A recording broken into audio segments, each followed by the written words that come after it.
और मुजव्वज़ा 26वीं आईनी तरमीम की मंजूरी के लिए आज इंतहाई अहम दिन कहा जा रहा है। आईनी तरमीम पर मुकम्मल इत्तेफाक राय के लिए वफाकी काबीना और सेनेट इजलास के वक्त में तब्दीली की गई है। इत्तेफाक राय ना होने की सूरत में हुकूमत ने इत्तेहादी जमातों के साथ मिलकर तरमीम मंजूर कराने की तैयारी मुकम्मल कर ली है। मजीद क्या तफसीलात हैं, पार्लियामेंट हाउस में मौजूद है हमारे नुमाइंदा फ़हद चौधरी। फ़हद से जानते हैं। फ़हद, बताइएगा क्या कुछ डेवलपमेंट देख रहे हैं अहम लम्हात में? बिल्कुल, 26वीं आईनी तरमीम मंजूरी के लिए आज इंतहाई अहम दिन है।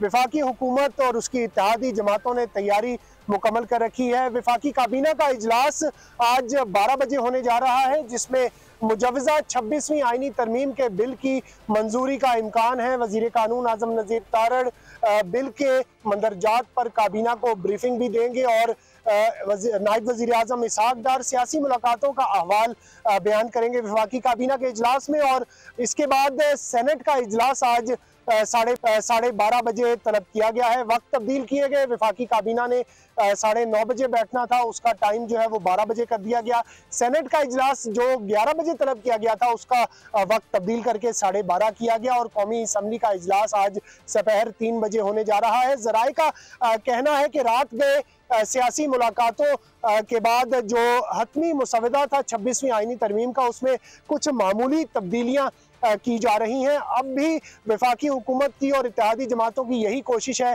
कि किसी तरह इत्तफाक राय से मुतफिका तौर पर 26वीं आईनी तरमीम मंजूर कर ली जाए। और अगर मंजूरी हो जाती है तो आज ही इसको करके मंजूर करवाया जाएगा और दोपहर को कौमी असम्बली के इजलास में इस बिल को लाया जाएगा। अपडेट कर रहे थे, बहुत शुक्रिया। सब्सक्राइब करें और बेल दबाएं ताकि कोई खबर रह न जाए।